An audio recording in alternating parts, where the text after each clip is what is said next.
कथेचं नाव आहे काळेबाई. मी दुसरीत असताना मला शिकवायला काळे नावाच्या बाई होत्या.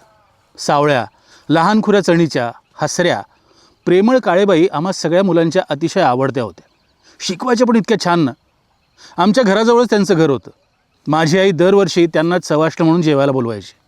जेवण तयार आहे हे सांगायला मीच जायचे पळत पळत त्यांच्या घरी. एका वाड्यात अगदी छोट्याशा एका खोलीत राहायच्या काळेबाई. मोजकीच भांडी, 2 लाकडी खुर्च्या, एक टेबल, एक कपाट, एक पलंग, एवढं मोजकंच सामान होतं त्यांच्याकडे. कुठल्या तरी असाध्य रोगाने आजारी असणारा त्यांचा नवरा कायम पलंगावर झोपलेला दिसायचा. 3 मुलं आणि ही दोघं नवरा बायको त्या छोट्याशा खोलीत राहायचं. हे साधंसंच घर बाईंनी इतकं टापटीप ठेवलं होतं म्हणून सांगू. फार हौशी होत्या बाई. आमच्या घरी जेवायला आल्या की जेवण झाल्यावर अंमळ बसायच्या आईशी बोलत. बाईंच्या बोलण्यात कायम एक खंत असायची, परमनंट होऊ दे मला नोकरीत, मग बघा कसं सजवते मी माझा संसार. मुलांनाही काही कमी पडू देणार नाही मग मी, बाई गहिवरल्या आवाजात म्हणायच्या. आई दिलासा देत म्हणायची, व्हाल हो परमनंट, सगळं छान होईल. पहाटे 4ला सुरू व्हायचा बाईंचा दिवस. केरवारे, धुणं भांडी, स्वयंपाक, 3 मुलांचे डबे, आजारी नवऱ्याची सेवा, सगळं करून बाई 7 वाजता शाळेसाठी बाहेर पडायच्या. इंग्रजी 4थी शिकलेल्या बाईंना शाळेत नोकरी होती खरी, पण टेम्पररी पोस्टवर, त्यामुळे पगार फारच कमी होता. 12 वाजता घरी आल्या की जेवण खाण उरकून लगेच शिकवणी घ्यायच्या आसपासच्या मुलांची. तेवढाच संसाराला हातभार. इतके कष्ट घेऊनही पुरेसे पैसे हाती पडायचेच नाहीत. त्यामुळे घरी आज हे आहे तर ते नाही, उद्या ते आहे तर हे नाही, असं चालायचं. बाईंची 3ही मुलं मात्र एकदम हुशार होती. मेरिटवर शिकत होते तिघेही.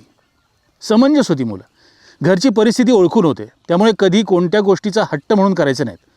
बाईंचा जीव म्हणूनच तिळतिळ तुटायचा मुलांसाठी. आपण मुलांना सुखी ठेवू शकत नाही या विचाराने रात्र झोप नाही यायची त्यांना. बरीच वर्ष बाईंनी नोकरीत परमनंट व्हायची वाट बघितली, पण आरक्षण, राजकारण आणि वशिलेबाजी यामुळे खूप सारे प्रयत्न करूनही ते साध्य झालंच नाही. शेवटी बाईंनी देवालाच साकडं घातलं. खूप सारे उपास तापास, वेगवेगळ्या देवांना नवस करून असं नवीन काहीतरी करत राहिल्या.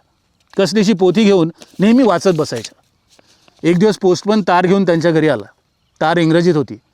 वाचून बाईंना साधारण अंदाज आला, पण खात्री करून घेण्यासाठी त्या लगबगीने शेजारच्या जोशींकडे गेल्या. कंपनीत कामाला असलेले जोशी ऑफिसला जाण्याच्या गडबडीत होते.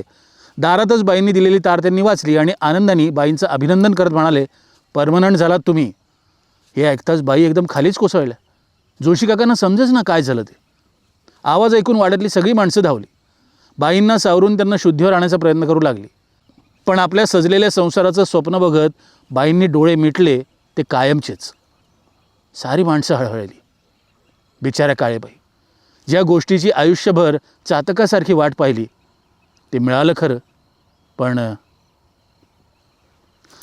अलका जतकर यांची ही कथा काळेबाई, शाळेतल्या ज्या बाई आहेत त्यांच्याबद्दलची ही कथा आम्हाला सोशल मीडियावर मिळाली. आम्ही ती तुमच्यासोबत शेअर करतो आहे. नक्कीच छोट्या गोष्टी, छोटे प्रसंग, खूप छान गोष्टी आम्हाला वाचायला मिळतात आणि त्या आम्ही तुमच्यापर्यंत घेऊन येतो. तुम्हालाही कशी वाटते, तुम्हाला लाईक करायची असेल तर लाईक करा. यावर काय कॉमेंट करायची असेल ती पण तुम्ही कॉमेंट करू शकता. आणि आमच्या कथाकरी या चॅनलला सबस्क्राईब करायला पण विसरू नका. अलका जतकर यांची ही जी कथा आहे याचे सगळे हक्क त्यांच्याकडेच आहेत. आम्ही फक्त तुमच्यासोबत शेअर करतो आहे. Thank you very much.